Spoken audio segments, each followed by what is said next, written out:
नमस्कार, मी अमृता दीक्षित. आम्ही ठाणेकर वृत्तवाहिनीमध्ये आपणा सर्वांचं स्वागत. एक दृष्टिक्षेप आतापर्यंतच्या ठळक घडामोडींवर. लोकसभा सार्वत्रिक निवडणुकीच्या 5व्या टप्प्यातील मतदानाला ठाणे जिल्ह्यातील ठाणे लोकसभा मतदारसंघात काल सकाळी 7 वाजल्यापासून सुरुवात झाली. ठाणे मतदारसंघातील एकूण 6 विधानसभा मतदारसंघात सायंकाळी 6 वाजेपर्यंत अंदाजे सरासरी 49.81% मतदान झाले. यात मीरा भाईंदर येथे 45.25%, ओवळा माजीवडा येथे 49.34%, कोपरी पाचपाखडी येथे 53.14%, ठाणे येथे 56.51%, ऐरोली येथे 47% तर बेलापूर येथे 50.12% इतके अंदाजे मतदान झाल्याचे जिल्हा माहिती अधिकाऱ्यांनी कळवले आहे. कोणाच्या विकेट पडतील काय पडतील मतदार राजा ज्येष्ठ आहे तो ठरवतो. असं कोणी बोलून कोणाच्या विकेट पडत नाही. सर 6च्या 6 जागा मुंबईच्या आणि या 3 जागा ठाण्याच्या एमएमआरडीच्या हे आम्हीच जिंकू असं मुख्यमंत्र्यांनी सकाळी सांगितलं. ते 50 जागा जिंकतील, 3 जागा पाकिस्तानातनं पण येऊ, 2 जागा पाकिस्तानातनं पण येऊ. त्यांचा काय भरोसा आहे? बोगस मतदान जोरदार चालू आहे. शासकीय यंत्रणा हातात धरलेले आहेत. जिथे मतदान आपल्याला कमी होणार आहे माहिती आहे तिथे मशीन स्लो केल्या गेल्या आहेत. हे सगळं आमच्या लक्षात येतं. काही ठिकाणी मशीन देखील बंद पडली. काही एक मत द्यायला जर 5 मिनिटं लागणार असतील तर 1 तासात किती मतदान होईल? 12. पूर्ण दिवसात किती मतदान होईल? 120. आणि यादी आहे 1400ची. कसं होणार आहे? इलेक्शन कमिशन जर कोणाच्या हाताचं बाहुलं बनून तिथे काम करणार असेल, अधिकारी मुद्दामून वोटिंग स्लो करणार असतील तर इलेक्शन घेऊ नका ना, रद्द करून टाका ना. बोगस मतदानासाठी काय चाललं? बोगस मतदान करतायत, इलेक्शन मशीन स्लो करतायत, मुद्दामून फोटोग्राफ ओळखीचा येत नाही, तुमचं वय ह्याला मॅच होत नाही. तुम्हाला काय दिलंय? 14 बी दिलेत ना. मग आधार कार्ड वरती क्लिअर नाही आहे. कसली कारणं देतात निवडणूक अधिकारी? निवडणूक अधिकारी मुद्दामून प्रोसेस स्लो करता आहेत आणि हा जाहीर आरोप करतो. मुख्यमंत्र्यांच्या ठाण्यात जर असं बोगस मतदान होत असेल तर नक्कीच कुठेतरी ते मुख्यमंत्र्यांच्या ठाण्यात होतंय म्हणूनच बोगस होतंय. सगळी प्रशासकीय यंत्रणा कामाला लावलेली आहे. सगळी प्रशासकीय यंत्रणा कामाला लावली आहे.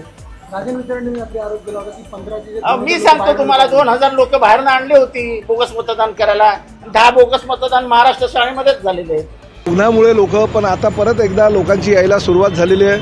मतदानाची टक्केवारी थोडी वाढवण्याचा प्रयत्न आमचे शिवसैनिक आणि महायुतीचे सर्व कार्यकर्ते करत आहेत.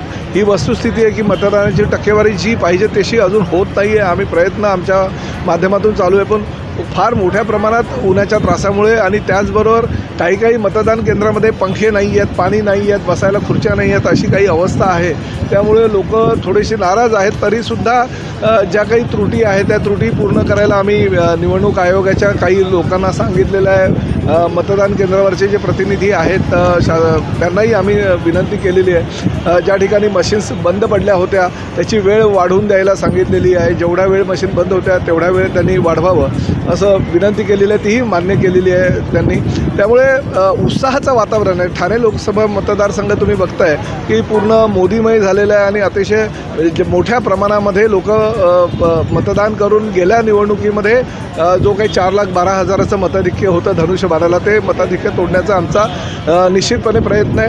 राज्याचे मुख्यमंत्री आदरणीय एकनाथजी शिंदे साहेब, आता उमेदवार नरेश म्हस्के, आम्ही सगळ्यांनी पाहणीसुद्धा केली पूर्ण मतदारसंघाची. लोक उतरत आहेत आणि मला तर असं वाटतं की 8-9 वाजेपर्यंत मतदान चालेल, कारण गर्दी संध्याकाळी 4 नंतर मोठ्या प्रमाणात येईल आणि त्यामुळे मतदान प्रक्रिया ही जास्त वेळ चालेल असं मला आजच्या ह्या वातावरणामुळे तरी वाटत आहे.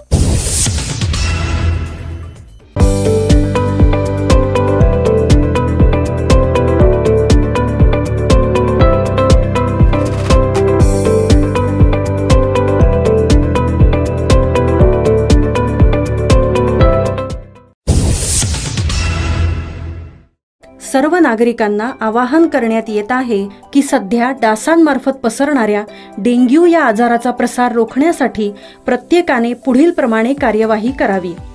डेंग्यू आजार एडिस इजिप्ती हा डास चावल्याने होतो. या डासांची पैदास साचलेल्या किंवा साचवलेल्या स्वच्छ पाण्यामध्ये होते.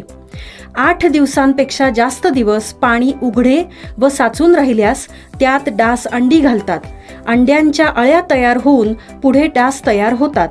यासाठी आपल्या घरातील पाणी साठे, उदाहरणार्थ बॅरल्स, पिंपे, टाक्या, हौद, रांजणे इत्यादी दर आठवड्याला रिकामे करून घासून पुसून कोरडे करून पुन्हा भरावे.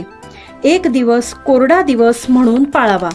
पाणी साठ्यांना घट्ट झाकणे बसवावीत किंवा जुनी साडी, चादर, धोतर यांनी बांधून झाकून ठेवावीत, म्हणजे डास त्यात जाऊन अंडी घालणार नाहीत. घराच्या गच्चीवर, आजूबाजूला, अंगणात कोठेही पाणी साचू देऊ नये. भंगार सामान उघड्यावर टाकू नये. उदाहरणार्थ टायर्स, प्लास्टिक सामान, कुंड्या, टाकाऊ वस्तू इत्यादी. अशा सामानात पावसाचे पाणी साठून त्यात डेंग्यूच्या डासांची पैदास होते. घरातील कूलर्स, फ्रीजच्या पाठीमागील ट्रे हे देखील वेळोवेळी कोरडे करावेत. लक्षात ठेवा, नुसत्या फवारणीने डास घनता कमी होत नाही, तर त्यासाठी डास पैदास ठिकाणे नष्ट करणे ही आपल्या सर्वांची जबाबदारी आहे. कोणताही ताप अंगावर न काढता जवळच्या शासकीय रुग्णालयात मोफत औषधोपचार घ्या. अशा प्रकारे नागरिकांनी सहकार्य केल्यास डेंग्यूचा प्रसार रोखणे सहज शक्य आहे.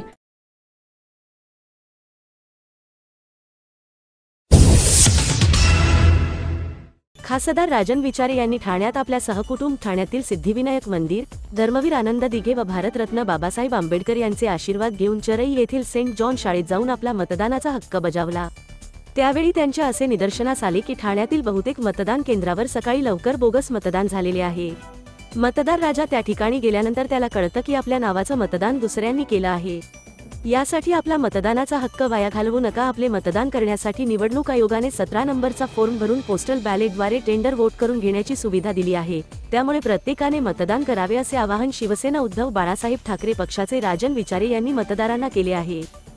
मी आपल्या मतदारांना नम्र विनंती करेन की या ठिकाणी जर असा प्रकार त्या ठिकाणी झाला असेल, ज्या ठिकाणी त्यांचा मतदानाचा हक्क कोणतरी दुसरा हिरावून घेत असेल, त्या ठिकाणी बोगस मतदान करत असेल, तर आपल्या कायद्याद्वारे 17 नंबरचा फॉर्म त्या ठिकाणी भरून घ्यावा आणि त्याला या प्रक्रियेमध्ये त्याचा मतदानाचा हक्क बजावण्याचा हक्क या ठिकाणी राहील, जेणेकरून त्याला टेंडर वोट टाकण्याचा अधिकार राहील.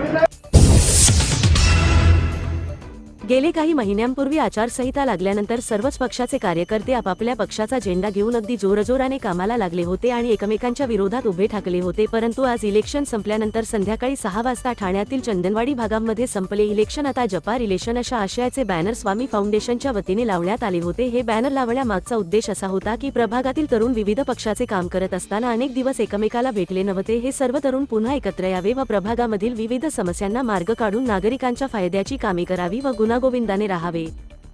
गेले महिनाभर आम्ही सगळे मित्र जेव्हा या लोकशाहीचा उत्सव म्हणजे निवडणूक जाहीर झाली देशाची, त्यातला महाराष्ट्रातला 5वा टप्पा आपल्या ठाण्या आणि नवी मुंबई हे 13 मतदारसंघ बाकी होते आणि आज तो 5वा टप्पा पूर्ण झालेला आहे. हा 5वा टप्पा सुरू म्हणजे आचारसंहिता लागल्यापासून आम्ही आमचे वेगवेगळे राजकीय पक्षाचे मित्र एकमेकांना भेटत नव्हतो. जो आपापल्या पक्षाच्या आपापल्या पदाच्या त्या न्याय देऊन तो त्यांचा प्रचार करत होता. पण आम्ही सगळ्यांनी एक विषय ठरवला की ह्यापुढे आपण एकमेकांशी वाद तर आमचा आपसात कोणाला नव्हताच, पण निवडणूक संपली, जसं 6 वाजता मतदान संपेल तसं आपलं राजकीय ही मैत्री बाजूला ठेवून आपली खरी मैत्री चालू करूया. जी महिनाभर आपण एकमेकांना भेटलो नाही पुन्हा एकदा भेटूया आणि हे मैत्रीचं नवा मेसेज, हा मेसेज पूर्ण ठाणे जिल्ह्यालाच देण्यात यावा, पूर्ण महाराष्ट्राला देण्यात यावं की बाबा राजकारणाची मैत्रीपेक्षा आपली मैत्री खूप आपली जपणं गरजेचं आहे.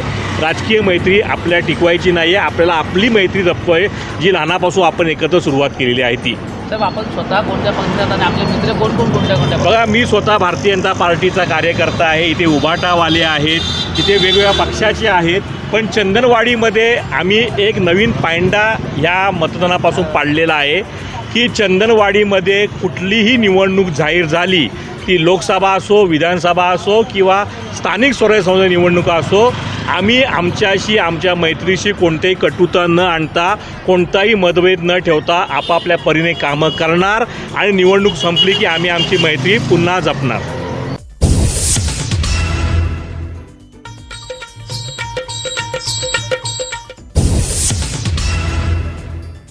नमस्कार, मी मुकुंदराज देव. मी ठाण्याचा आहे ह्याचा मला खूप अभिमान आहे. गर्व नाही आहे, पण अभिमान नक्कीच आहे. कारण माझा जन्म ठाण्याचा, माझं शिक्षण ठाण्यातलं, माझं संपूर्ण वास्तव्य आत्तापर्यंत सगळं ठाण्यामध्ये, माझं शिक्षण ठाण्यामध्ये झालं. ह्या ठाण्यात सगळं खूप भरभरून आहे. ठाण्यात भरभरून तलाव आहेत, भरभरून कलाकार आहेत आणि भरभरून रसिक पण आहेत. आणि त्यांचं उदंड प्रेम मला मिळालेलं आहे आणि माझंही त्यांच्यावर उदंड प्रेम आहे. आज ठाणे शहर हे एक जागतिक शहर म्हणून पुढे येतं आहे. ठाण्यामध्ये नुसतेच कलाकार नाहीत, तर शास्त्रज्ञ, लेखक, नाट्य कलाकार, अभिनेते या सगळ्यांची मांदियाळी आहे. आणि हे सगळेजण आज आपापल्या क्षेत्रामध्ये एक मोठा मानाचा झेंडा मिरवून आपल्या ठाणे शहराचं नाव खूप अत्युच्च पातळीवर नेत आहेत. ठाण्यातल्या सर्व बुजुर्गांना माझा मनापासून नमस्कार आणि माझ्या सर्व मित्रांना, आणखी माझ्यापेक्षा लहान येणाऱ्या सगळ्या कलाकारांना माझ्या खूप शुभेच्छा. नमस्कार.